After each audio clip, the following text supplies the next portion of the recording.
What's good, y'all? Thank you so much for checking out Conversations with TMac. I recently sat down with a producer representing Pharaoh Music Group. He goes by Calico The Hitman. He works very closely with the Musalini. We speak about that. We speak about his inspiration, some of his goals, and a whole bunch of more things. If you enjoy this conversation, please be sure to like, share, subscribe, and check out some more while you're here. What's good, everybody? DJ TMac here for another great hip-hop conversation. We got some more producer talk for you. The reason why we are here today as part of, the Don and I tour celebration and everything, said by Ninth Wonder himself, is this man, Calico The Hitman. Shout out to you, part of Pharaoh Music Group. I appreciate you taking the time today. Thank you, man. I'm blessed. Legendary night last night, man. So let's just start there. I mean, after, or pretty much, I think All Money was the last song that he played, and right before he played that with the Musalini, he gave you your props for producing that song. That's the one that Ninth Wonder's daughter initially showed him, and that's what made him want to work with Musalini. So he brought you on stage. He gave you props. What did that feel like? Wow. It was amazing. I really didn't think that he was going to do that. First, it was like crisis. He was on stage. He pointed me out and said, "You come over here on this side." I was like, okay. So I go up on stage. I wasn't expecting Ninth Wonder to say that, but when he did that, I was like, wow. Like, I caught somebody's attention, and it felt good inside. It kind of felt like Kanye West on stage with Jay-Z, and Jay-Z hands him the Rockefeller chain. Yeah. It kind of felt like that. And I was like, wow, this is it right here. You're a big piece of this puzzle because it was because of this song I heard that my 17-year-old daughter turned me on to, and him is the reason why I want to produce for him. So if it wasn't for you, we would not be here. You understand what I'm saying? I played that song over and over. I had just got a new car. I played that song over and over. And my daughter said, "You need to work." My daughter told me, she's 17. She said, "You need to work with Musalini." I like it. And so that's how we came over with that album. So salute this brother right here, man. Crazy validating moment. It's like I got certified or something. Stamped. Yeah, like I wasn't expecting it, even though I kept saying, "Yeah, play Old Money," because I like the track when it was released. Now, when I did the beat at home, I did it in my house. It was cool, but I was on Ableton Live and just making a beat there and whatever, and then I sent it off to Moose. But then what Moose did to it, he styled it. That's how you say it. Yeah. Like, he pimped the whole shit out. Like, I was like, wow. And then the engineer, what he did, Pharaoh 180, it just went to another level. And then the video shoot that we had in the Bronx, from New York, in the Bronx in Orchard Beach, was crazy. That shit was sound Gucci. Moose, yeah, alright, boss. Calico on the beat. What it sound like when that boy touched the mat and them shells hit your tank? Now your head getting stamped, blood on the bandage. Streets took advantage. Fuck your tap water, Perrier by the order. Bitch past the border. Now she in the foreign, exploring all the options. Trying on watches, they sick, they can't stop us. Octopus out the pop, and that puss worth a block. So that bitch gon' blossom with the right posse. Now we Hollywood, no more trapping out the lobby. Manager probably is the least of my worries. Hoes come back around when you up early. Keep that in mind. Money over bitches, so keep you a dime. The bank don't close and deposits won't fold. That day, I remember that day like it was yesterday. Talk about it. Bro, like, these guys, Moose, Izzy, and the rest of Pharaoh Music Group, they're at the beach. They're shooting for the video. I get out of work. I didn't want to go to work that day. I just wanted to, stay home and meet up with the guys at the shoot. Mm-hmm. It's like, fuck work. Let me go and hang out with these guys. Better things to do today. Yeah. But I said, fuck it. I get out of work. I'm still going to meet with these guys. Let me go hang out with these guys. Let's see what the video's about. Let's see everything. I get to the video shoot. Dope. You got girls all over the place. You got like 2 or 3 girls there. They, me and Moose said, yo, you pay for this, I'll pay for that. We're fine. So when they made the video and edited everything, I was like, wow, this video is pretty good. Turned out a lot better than your expectations, especially on 4K. No, crispy video, everything. Have you seen the video? Yes, absolutely. Yeah, the video looks gang walking down the boardwalk and shit. Yeah, Moose killed it. He's in his Mustang, and then that's how you're supposed to be right there. I was like, this is it right here. Now, I wasn't expecting Ninth Wonder to get a capture of that song. I totally didn't.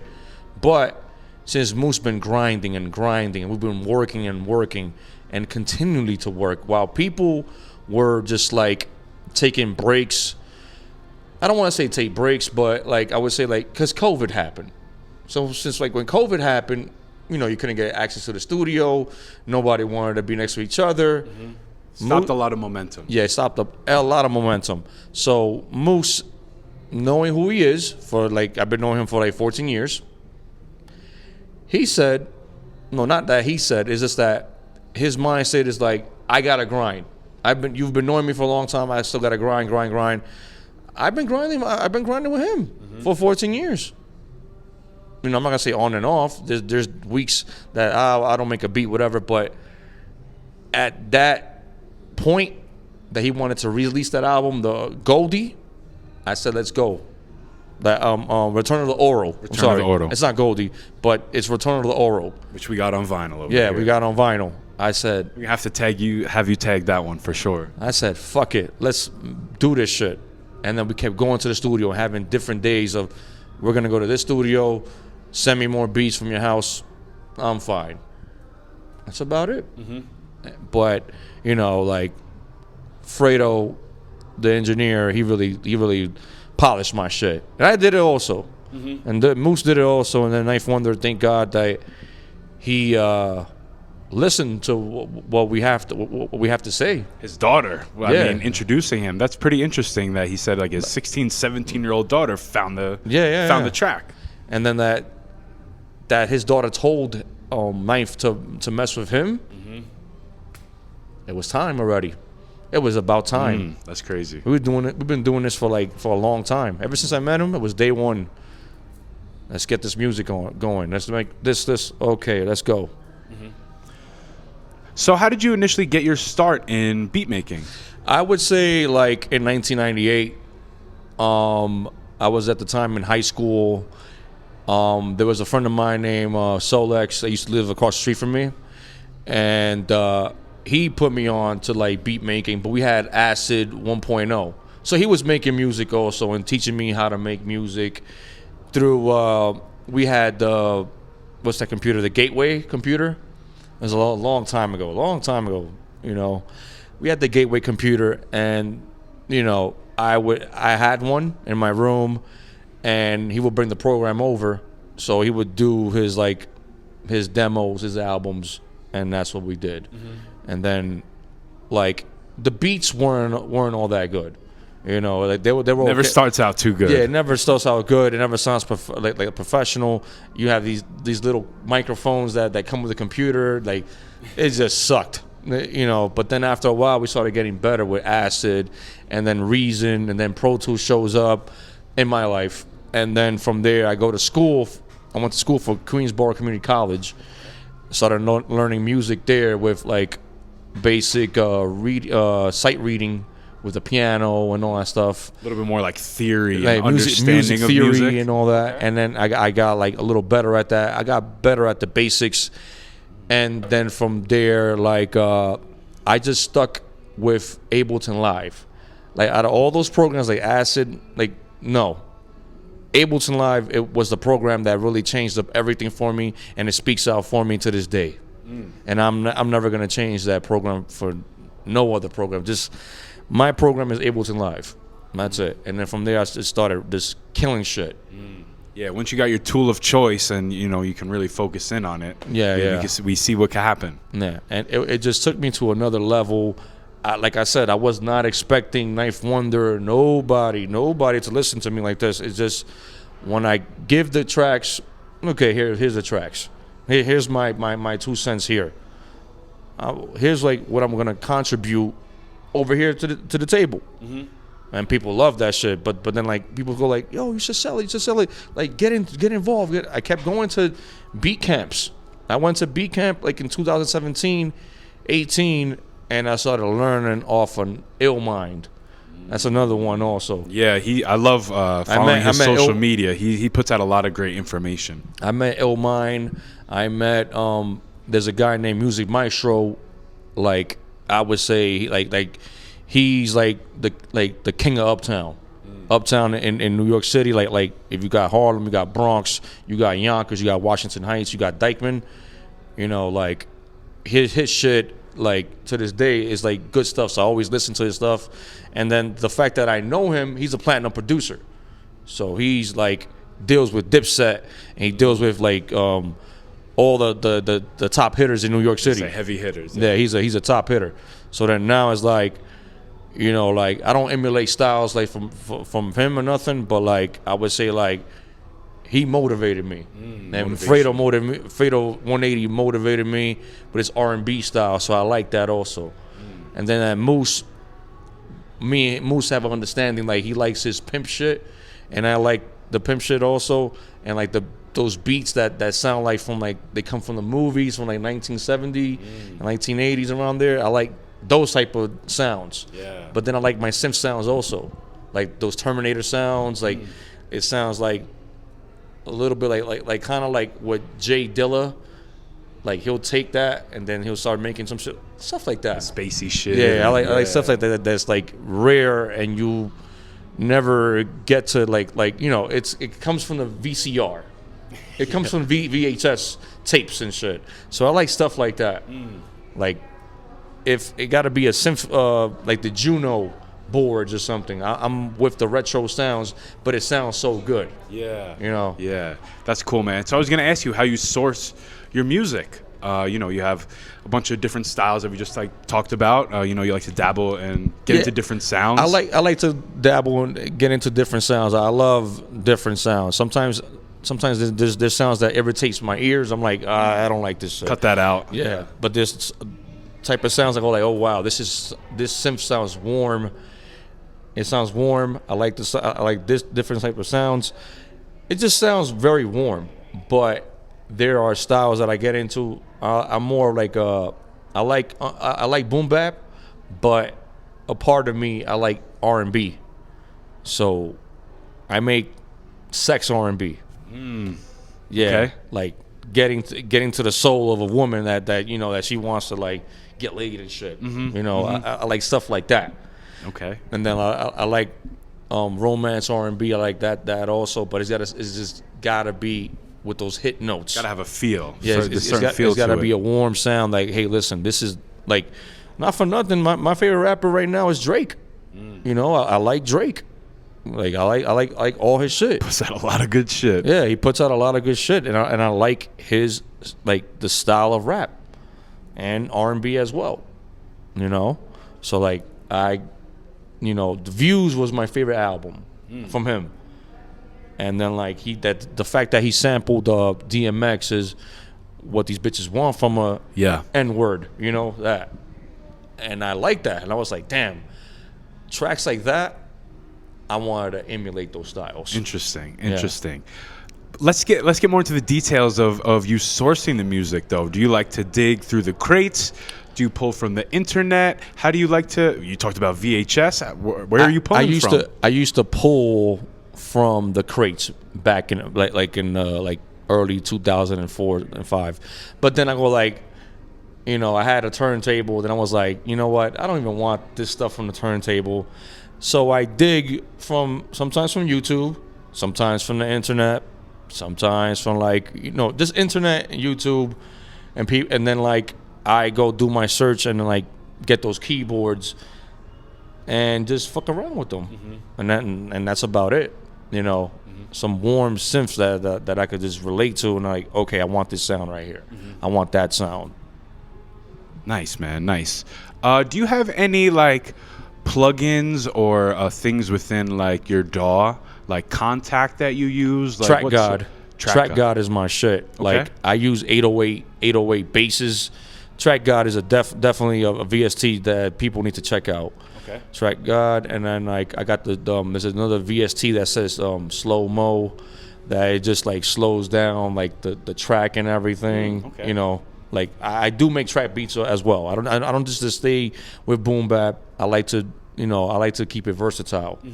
So trap, R&B, boom bap, and little rock. Like I like rock also. Hey, who doesn't? I mean, come on, man. Yeah. Like they had a certain feeling, you know, and now hip hop is like the new rock, you know. Hip hop artists are like rock stars, really. So it's like, you know, in the same sort of energy and bag. Very dope. Let's talk about your name a little bit. Calico the Hitman. Break it down. Well, people think like, oh, Calico the Hitman is like I'm out here to kill people. No, I'm not out here to kill people. First thing when people would think when they hear Hitman. Yeah. So like you kill people for a living? Like no, that's not what I'm talking about. I call myself Calico the Hitman because I'm a music producer. I'm Calico and I'm the Hitman. I'm the Hitman on the beats. That's it. Yeah. This make a bold statement about that. Clear the smoke out is just to make music. That's it. I'm the Hitman. I want to make the hits. I want platinum plaques on my wall. And when I go home and I look at it, like there's 1, there's 2, there's 3, there's 4. That's why I call myself the Hitman. That's it. I love it, man. I love it. And you're talking about those different styles. I like that you put a lot of clips out on Instagram. You know, give people different feels, different flavors. Show them that you do a lot of stuff. I'm always about that, like R&B. I haven't hit you with the rock shit yet, but but one day I will. It's like I like heavy metal. You know, I'm just one of those guys. Like I don't just stay to one genre. If you're a producer, you're supposed to be listening to a lot of things, even drill. Like I'm not a big fan of drill, but I can relate to some of it. You could get something from it. Yeah. But I like the trap shit, all the trap shit. All the R&B, all the boom bap, all that stuff right there. You know, I grew up in New York City, in Washington Heights, just listening to a lot of music, especially Poison. That song with Belle Biv DeVoe, like that shit right there just amped me up to make tracks like that. Like I'm more into like getting the women involved and all that stuff. You can rap hardcore and all that stuff. That's cool, but where's your lane for the women though? Don't you want to sell records? Bring in the other, half of the style. audience. Don't you want to sell records? Like you have to sell records. I want that. You know that. I really want that. I love it, bro. I love it. I just brought up your Instagram. Tell them where they could find you at. I'll have links below the video, but for people just listening, where could they find you? You guys can find me on IG, on Calico the Hitman. You can find me straight there. Straight up, Calico the Hitman. That's it. So, interesting. I actually have a Calico cat. Where does Calico come from? Calico was it's a gun. Oh, yes. It's a gun. Okay. Basically, it's a gun. So I was like, you know what? But they have Calico the rapper, the battle rapper. I'm just Calico the Hitman. The Hitman. Yeah, this is different. You know, people used to call me just Calico on the credits. I'm like, don't put Calico because they might think it's the battle rapper making the beat. Just put Calico. Differentiate. Hitman. That's it. Yeah. Bit. Yeah, that's simple. That's easy. Perfect. And then you have Hitman. You have that. So I just people been around for a long time. A lot of names been used. Just call me Calico the Hitman. That's it. Simple. Very dope. So last week or so on your Instagram, you posted a video of a Colombian artist who made like a music video to one of your beats. Talk about that. How did you initially connect? What was that process like? Well, he seen me on Instagram because of Musalini. So I kept sending more tracks of Musalini. And anything that Musalini did, like to put out my music out and show that, okay, Calico the Hitman did that, this Instagram thing is a big tool for a lot of people to use. You want to get out there, you want to produce your music, you want to show clips, get out there. He's seen me on the gram, so I said, okay. I responded to him, cool. He said, send me some beats or whatever. And that he was dealing with another producer, I think is Mr. Ashy Beats, Ashay Beats or something like that. And from there we just we're cool. We just started building a little relationship. I don't really know him per se, but then I said, you know what? Let me branch out from out my comfort zone and send them beats over there. And I started sending him beats, and then that became the first track that he recorded, which he's been recording for he had that track there, but he wanted to polish it better and make a video out of it, and then that's what happened.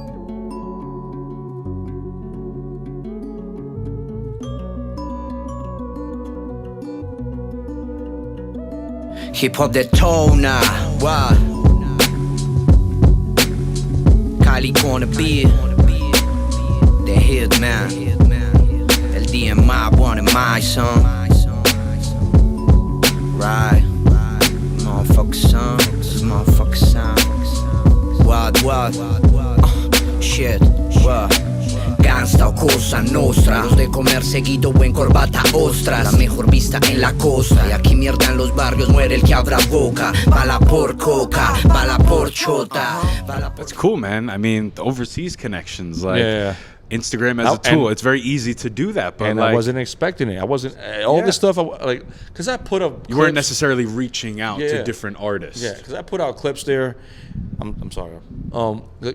Because I put out clips there, and then I'm not expecting a big feedback. I just put it out there, and that's about it. But then I should be doing this though. If I want people to become my big audience, just I should think about it more, and then all right, put out more reels, put out more of this, and then get to the people. Interesting. Yeah, it's